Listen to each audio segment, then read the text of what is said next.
This is Donald Knuth. Professor, author, math savant, pipe organist.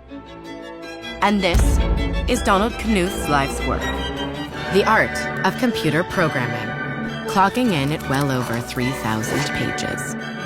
It's considered by many to be a founding text of computer science. Bill Gates once said, if you can read the whole thing, send me a resume.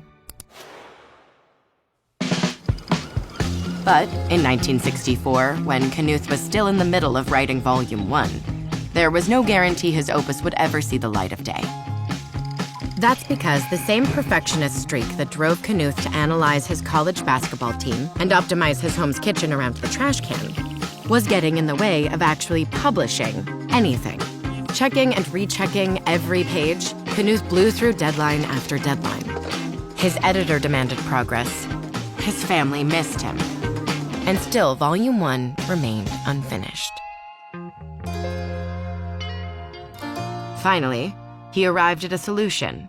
If he could not make his book perfect, he would make it perfectible. And so, on page 12 of the preface, he added a short note. I will greatly appreciate receiving information about any errors noticed by the readers, so that they may be corrected as soon as possible in future editions. It worked. As soon as the book hit shelves, error reports started coming in. Mathematicians corrected flawed equations, nitpickers pointed out punctuation errors. With each find, Knuth mails out a reward of 256 cents. That's 100 in hexadecimal, in case you didn't know. So far, Knuth's got more than $22,000 worth of checks. They've even become a bit of a collector's item. More get framed than cashed. And with each new edition of his book, fewer and fewer errors remain. Flash forward to today, and the software engineers responsible for the apps and services billions of people rely on face a conundrum similar to Knuth's. How do you make your code perfect without delaying progress indefinitely? You follow in Knuth's footsteps and start rewarding the people that hunt down your mistakes.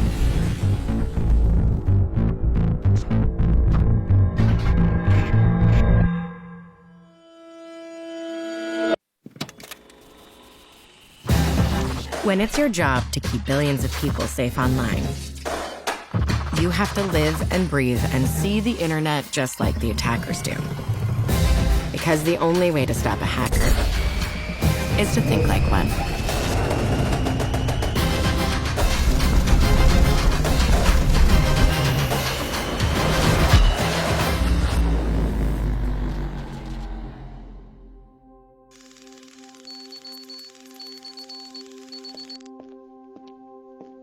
This is Eduardo Vela, security engineering lead at Google. Yeah, hello. Eduardo doesn't have a Knuth check, but he has found thousands of errors in all kinds of software, including Google's. Does Google have bugs? Sure, Google has bugs. Google has vulnerabilities. Everything that we do in everyday life that relates to software, we are putting some trust on whoever wrote that code.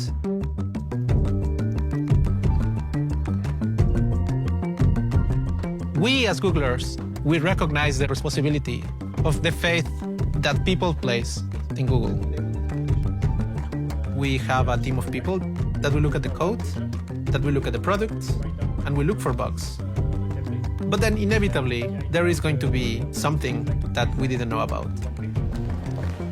Coming up with new ways to keep bugs out of Google's code is a full-time job, one that's held by Christoph Kern, principal engineer on Google's Security Foundations team. He knows more about bugs than just about anyone. There's basically two kinds of bugs. There's functional bugs, where the program just doesn't work correctly, like some UI element, you click on the button, nothing happens, that kind of thing. And then there's security bugs, where the program doesn't work correctly, but it has a security implication where, for instance, somebody else might be able to get data that they're not supposed to have. He's talking about bugs like memory corruption vulnerabilities, buffer overflows, injection bugs, process script injection, SQL injection, predictable identifiers, various authorization vulnerabilities. I don't know. Let's leave it at that, maybe. Fair enough. But if we already know about all these bugs, why do they keep popping up? One particular challenge with software that's being delivered over the internet is that it's so malleable, right? Many web-facing applications basically get delivered a new version every couple of weeks or even every week. So the software is constantly changing. Every time there is a change, there's a possibility of introducing a subtle flaw that could potentially have security implications. So change causes bugs, and code is always changing. Faced with this problem, there are two approaches companies can take. Hope no one finds their bugs and threaten to prosecute those who do. Or think like Knuth and ask the community for help. So there are a lot of people who, for the intellectual stimulation of it all, tend to search for vulnerabilities in systems. When you think back to this community of hackers, one of the things that they loved doing was finding something that no one else has found before. I think it just comes from an innate sense of curiosity, wanting to figure out how things work. Literal translation of hacker in Spanish is pirata informático, which means information pirate. I think it represents better what we do when we talk about bug hunting or vulnerability researchers. You are looking for clues, you're looking for hints, and you're trying to chase weird behavior into something that is like a bug or a vulnerability. That's why it's called bug hunting. And yeah, it's like hunting for bugs. We have this program called the Google Bug Hunters program, in which we ask people in the world that are able to find security issues to tell us about it. Across more than 100 countries, thousands of amateur and professional hackers alike have answered the call, filing thousands of bug reports every year. Over time, a few of these hunters have risen to the top, the best of the best. Bug hunters are from all around the world. They come from as many countries as you can imagine. Sometimes it's very difficult to ship them gifts, and that's usually how we found out where exactly they are from. There is one guy named Callum. He's from the United Kingdom. I hack companies in my free time. It's the easiest way to say it. There's Yesenia from Mexico. Bug hunting es una adicción para mí. Es de lunes a viernes, 24/7. We have Joao Luca Melo Brazio. He used the money that we gave him for rewards to build companies. Now he has many companies. He has houses and sorry. He has houses and stuff. Look at the top of the leaderboard, and you'll find Tomasz Bojarski, the #1 ranked bug hunter in the world. I'm #1 since 2016, and I'm not really putting any effort into keeping #1. I don't know why people are so lazy, I guess. But hot on Tomasz's heels is a new generation of hackers, one that entered the hunt before they could even drive. Meet Ezequiel Pereira, hacker since homeroom. When I was in high school, I decided to try to find vulnerabilities in the high school website, bringing the site down, or editing some page to say, oh, there are no classes or something like that. Then I got caught. They suspended me for a month and made me clean the high school until the end of the school year. And that was not fun at all. That was not fun at all. Youthful hijinks aside, it didn't take long for Ezequiel to start putting his skills to good use. In 2018, I reported a security vulnerability in Google Cloud. Suddenly, I get an email. Congratulations. Thank you for reporting this vulnerability to us. Called my mother. Hello, by the way, Google told me that a vulnerability that I had reported, they would be rewarding me with $10,000. Suddenly she screamed, and I had to put away the phone. Authorities are still deciding whether to file charges against the hackers. As long as there's been an internet, there have been people like Ezequiel. But there hasn't always been a way for their skills to be rewarded. At least, not ethically. Early resistance to the idea of paying for bugs drove hackers to the darker corners of the web, where bug brokers that operate outside the law welcomed them, and their discoveries with open arms. It's a problem that still exists today. These days, you can go to websites, you can look it up and see what the price of a certain exploit is, and also, if you're a security researcher, you can submit that exploit into what's basically known as the grey market, where you would sell that vulnerability to a bug broker who would then go sell it to unspecified clients, usually at a much higher price. And the clients we're talking about here, nation states or people with very deep pockets. Why would they be buying something like that? Almost certainly to use to exploit users. In the early days of bug hunter programs, rewards were given out just a few times a year from a limited prize pool.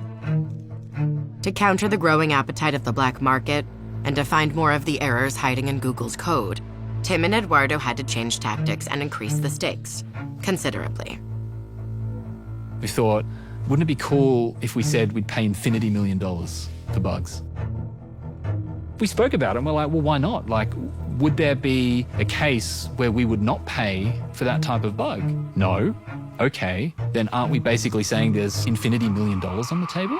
Since moving to an unlimited war chest, bug finds have gone parabolic, with new records being set every year. But it's not just about financial incentives. Here's Katie Masouras, CEO of Luda Security. She's an expert in what makes bug hunters tick. Having a steady stream of high-quality security researchers, that takes a whole bunch more community building. And that is something that, I think Google really excels in. They have their own very highly skilled security researchers interacting with their counterparts on the outside of Google all the time. That starts with a handwritten thank you note, or at least a handwritten email.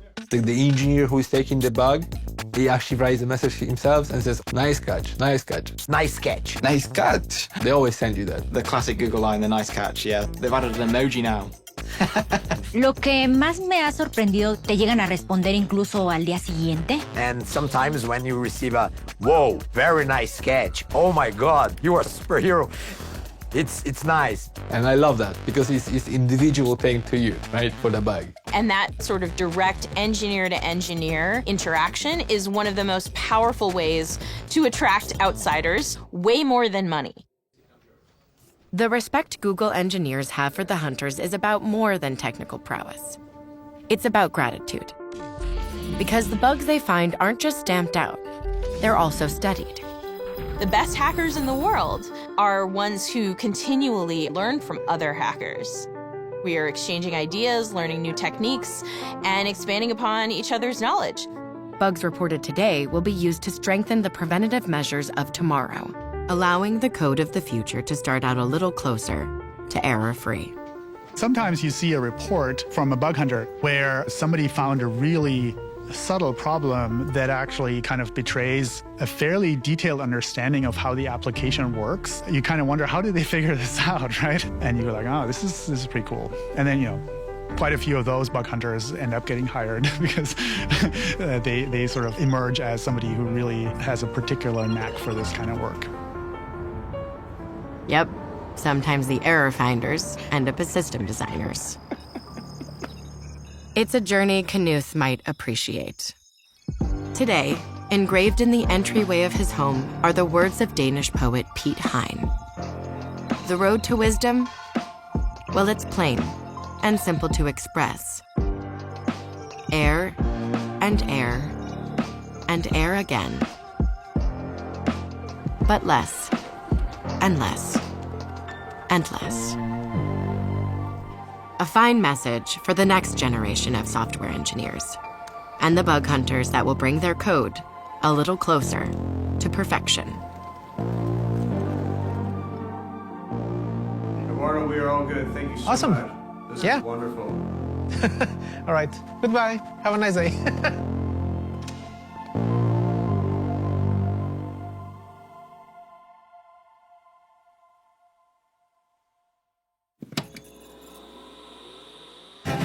Zero day is a type of vulnerability in a system that attackers know about, but defenders don't. And so we're going to dedicate a team to finding the hardest to find vulnerabilities and get them fixed before they're abused. At Project Zero, we rigorously, ruthlessly break the internet. My motto is hack everything.